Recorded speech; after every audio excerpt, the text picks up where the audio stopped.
Anthony, Pies Footy.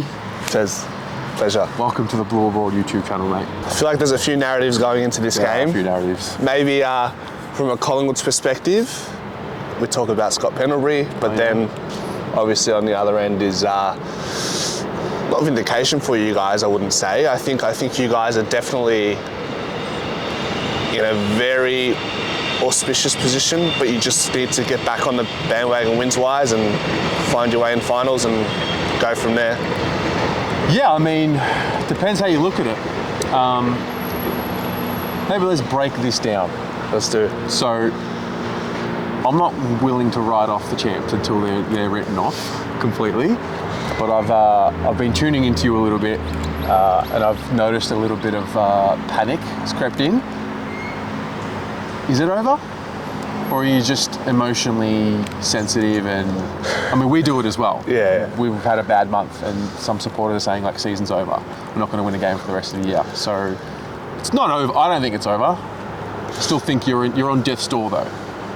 Yeah, I think the harsh reality is that we've just come off a premiership. Yeah. And the whole conversation going into this year is we're going back to back. Like, it's only upwards from here. Yes, the list is old, but we have a few younger blokes that could probably carry the load of this year. And the last 4 weeks, particularly after the fact that we found ourselves in the top 4 position with Scott Pendlebury out, Myercheck, De Goey, everybody knows that conversation. And then they've come back and we've looked like we've become worse for wear. And now, after that Hawthorn game, it feels like almost like the grieving process had begun. Yeah. But like you said, mathematically, it's not over. It's not over. If we win against your mob, maybe we can I guess entice some optimism. But for now, I think this week more than anything is just to embrace Pendlebury's milestone game. That's how I feel. So going into this, it's more about honouring Pendles for you. I mean, it is an important milestone. Like, it's 400 games. Yeah. Not many get there. We had Cripps' 200th recently. I thought we got caught out a little. I mean, I was shocked at the way we played in Cripps' 200th because, Pendlebury's got that aura for you guys as the greatest pie of all time. I'd go that far. Yeah. Cripps is not the greatest blue of all time yet, but he is our most precious gem. So, yeah, that's interesting to hear because every time I write Collingwood off, it comes back to burn me. What I'm watching is a team that's a little fractured, not the same, don't have the same connection, but it's still all there. That's why I'm not quite sure what the read is on the Pies. Yeah, maybe it's a bit of a cope. Like the media is, I guess, shifting their focus onto Scott's 400th game, but I think once this week is, I guess, surpassed and we've done what we've done and the result comes out, win or lose, I think there will be some tough conversations internally, externally. Yeah, I guess it's part and parcel of being like a Big Four club, right? Absolutely. Yeah. What is the story this week? What do you reflect on with Carlton and Collingwood? Like, what comes to mind? Because really, your life has been positive. I've had to sit through the worst. I'll soften you up first, okay? Because the one thing that still rattles me to this day, and when I think Collingwood and Carlton, before anything, I think about Dale Thomas on the boundary line. The games, I forget which year it was. He goes for a shot on goal. The candy? Yeah, he sells gold sacks, sends him to another dimension. Yeah. And kicks that goal. And I haven't felt like that since that moment. So that's what I remember. Some part about Carlton and Collingwood. That's me softening you up and it's insulting. Yeah, it hurts with that moment, but because he's a Collingwood person. Yeah, I don't see Daisy. You don't see Daisy as a Carlton person. Like, is it a fracture for you? Is it? I don't know. It's a weird one. Did it hurt? Yeah, of course, but I guess there was a bit of a conversation around how I don't think some of the players maybe weren't on board with Bucks. I don't know. Yeah. Daisy. Oh yeah, I've seen a bit of that. Yeah, Daisy likes Mick, or had liked Mick. That was his. like appreciate Daisy's last year, but I always see him as a Collingwood man. And I think he is a Collingwood man, and that's okay. I mean, I think that whole era was just a weird time. Mick, just chasing clout, chasing the... What was the conspiracy theory that he moved over to Carlton to send you guys into an abyss while Collingwood, like, just, I guess, ascended? I think Mick came to Carlton to get the coaching games record. Yeah. That's what I believe. Yeah. Then there's all sorts of theories that Eddie put him up to it. I don't know, it depends how far down the rabbit hole of Reddit you want to go down. But yeah, it's been a dreadful time to be a Carlton supporter in the rivalry. Honestly, like, so last year we beat you guys, that was awesome. But it's just been a Collingwood affair. So it pains me to say it, but it is what it is. I just had a chat with Rocco about the rivalry. Rocco's a bit old school.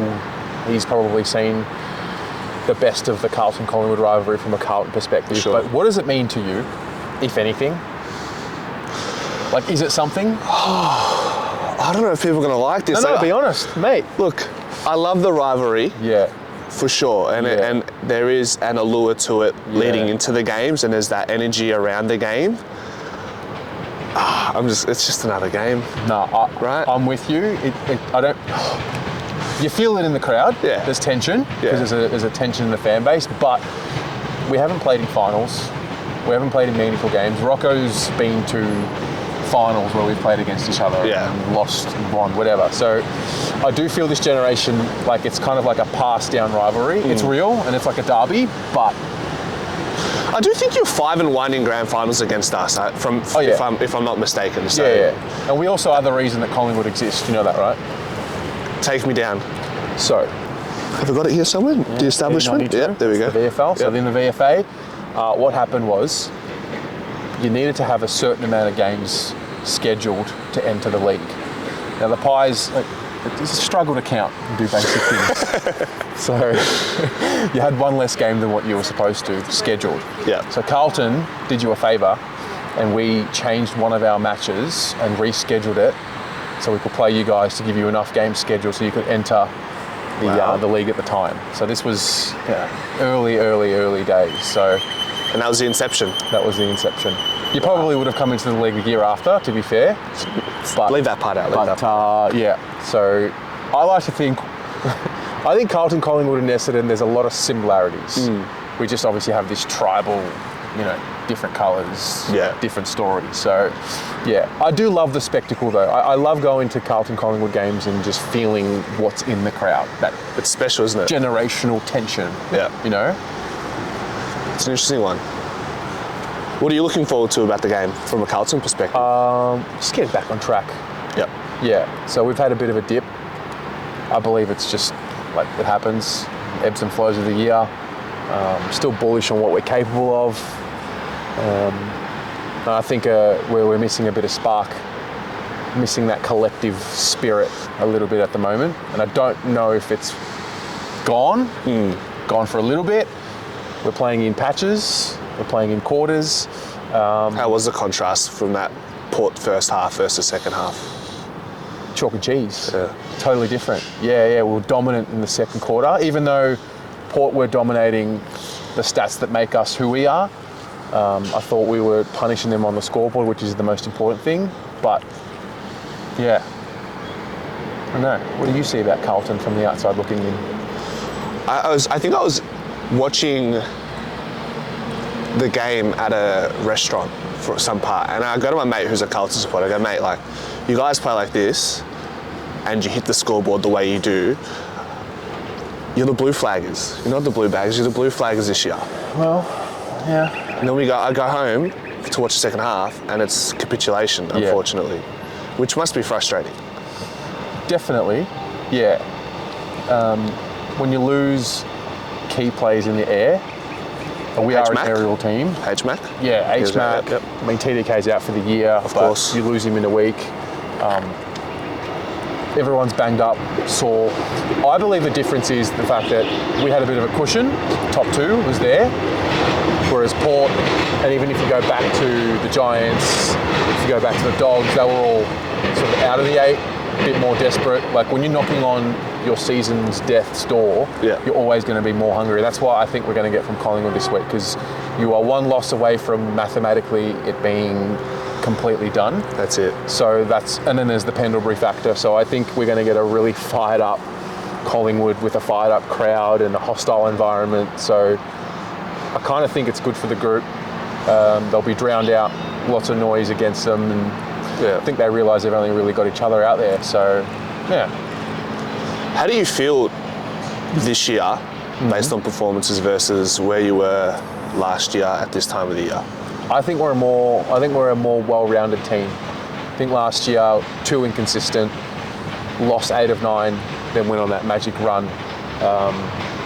And so in totality, it's inconsistent. This year, it's not as inconsistent, unless we go and lose the next 4, then maybe it is. But I think we're a much more dangerous team, evenly spread. I mean, Charlie's still doing his thing, but now you've got a Small that's about to kick 30. You've got Harry. Is that Owies? Your friend's Owies? He's been unreal. Yeah, so you've got that. You've got Harry, who kicked 29 goals last year, so he's back to his best. So I think we're a much more rounded team and therefore more dangerous. I don't know, I'm bullish. I've seen dog shit, for lack of a better word. So this is the best version of Carlton that I've ever seen. Yeah. Is it failure this year if you guys don't make it to the grand final? Like, how do you interpret the word failure and the things that come with it? I think people get caught up in failure being finite or success being finite. Would it be a failure this year if we didn't win the flag or make the granny? It depends. It depends. I think we've only just started being a contender. Like, we're babies. Yeah. If you look at all the teams in the 8, in the 4, like, they've been there for years. I think we're fresh into this. Last year was the initiation. So I think we're in this window of opportunity. I'd be disappointed if we didn't at least get to the final 4 when it's all said and done, because I think we are one of the 4 best teams in the comp. And then I've watched enough footy to know that you can't guarantee it. How can you guarantee a grand final? A lot of things got to go right. Yeah, so I know that you've got to get to the prelim, and that's sometimes harder than a granny. Some people talk about it in that way. I don't know, never been there, in terms of winning a prelim.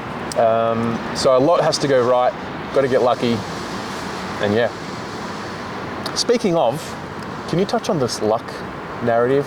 Because last year, Pies fans refused to talk about luck, and we trained the close game scenarios at training and the 2-minute drills, and then the president comes out and talks about how we were lucky last year, and now it seems to have run out of luck. I feel like in the moment, when you're present and you're daring to be where you want to be in 2023, you can't come out and say, we're just lucky. There is 100%, 110%. Even if you're like a Collingwood fan, if you don't accept the fact that all those results where it did go our way had an element of luck, then you're, I guess, delusional, right? But you can try and train it, and you can have practices like Charlie Curnow when he swings back late in each quarter to help the back line. Those moments, putting himself in the best position to intercept. I think it was the GWS game last year, at GWS, I think, where he actually took an intercept mark late in the game. Do you remember that? Gold Coast, away. Gold Coast, there you go. Yeah. So you can call that lucky, but by design, he was meant to be there. Yeah. And if he's not there, I mean, Wiedering probably had, or I'm not sure if he was playing them, but somebody maybe wouldn't have been able to do what Curnow did. Right. So that's my take on it. Is that reasonable? What do you want to say? Go. I don't know what you just said. No, so do you think you're just unlucky this year? I see, okay. Do you know what I mean? Like, as in, you have pretty much the same team. Yep. You've had a few injuries. Yep. I think Tom Mitchell doesn't get spoken about as a missing player in the big, grand scheme of things, but is it just you're never as hungry as before you win the flag, or like what's going on? I see what you're saying. Okay. Last year, there's that hunger, there's clean slate of injuries, I guess. Yeah. I mean, Nick Dacos, Darcy will have their injuries, but that's fine. Yeah. This year, it's hard to articulate, because there's so many intangibles and the psychology behind it. Again, Fly's not going to come out mid-year and say, yeah, we're tired, we're not hungry, we're lacking desire, we don't have that kill, we're being hunted as well. Totally. Teams have done their research over the most glaringly obvious things on the field is how well opposition are stifling our transition.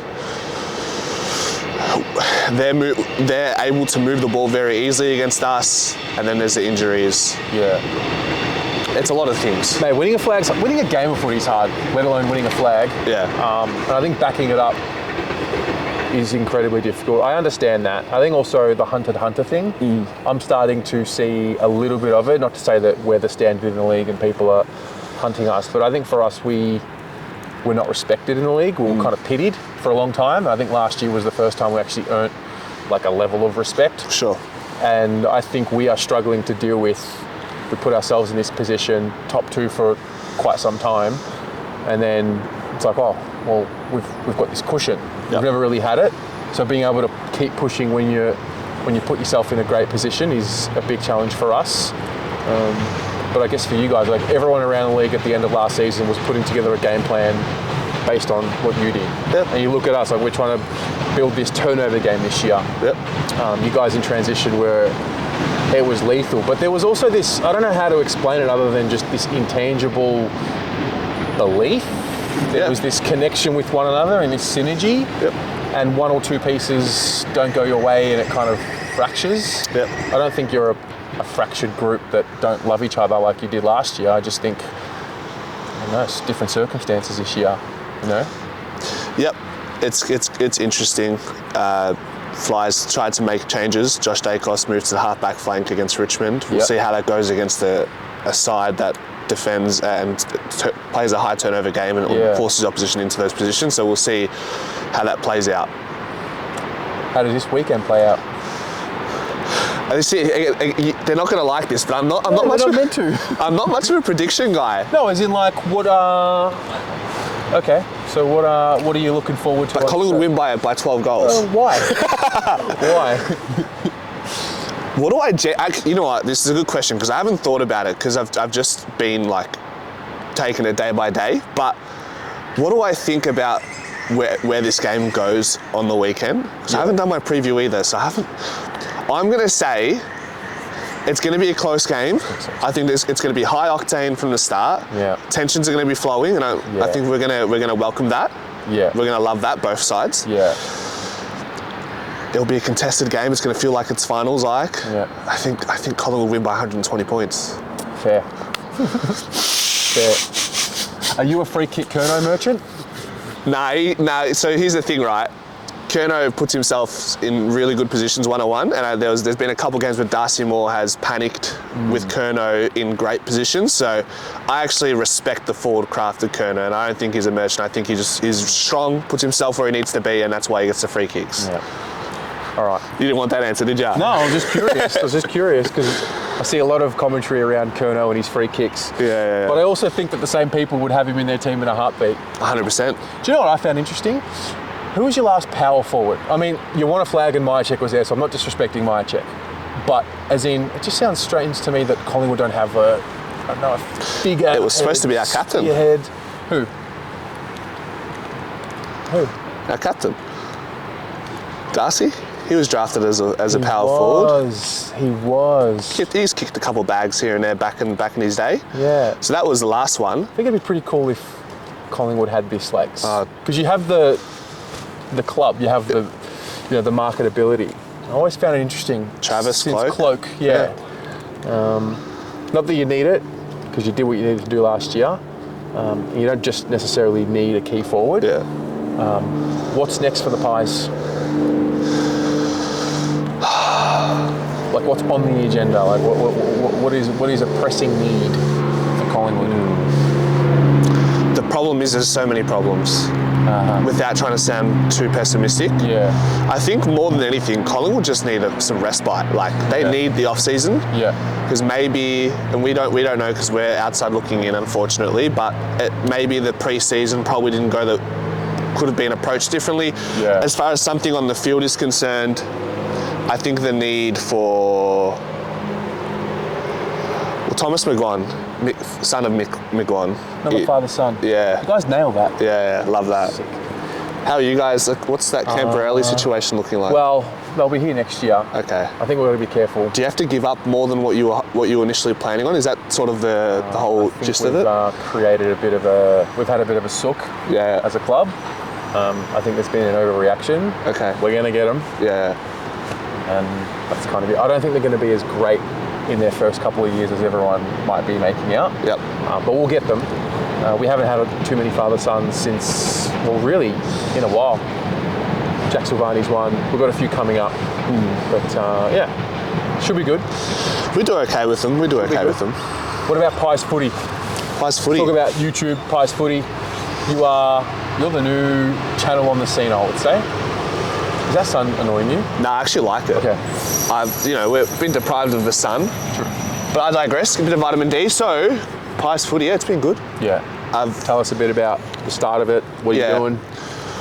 Well, just, I guess, coming from a sporting background and playing multiple sports growing up and pursuing it quite competitively, I think my body just didn't hold up and I lacked something to take that energy that I put into that. Yeah. And I didn't have something to put that energy into something else. And we're talking like about a 6-year window where I'm trying to find what's next.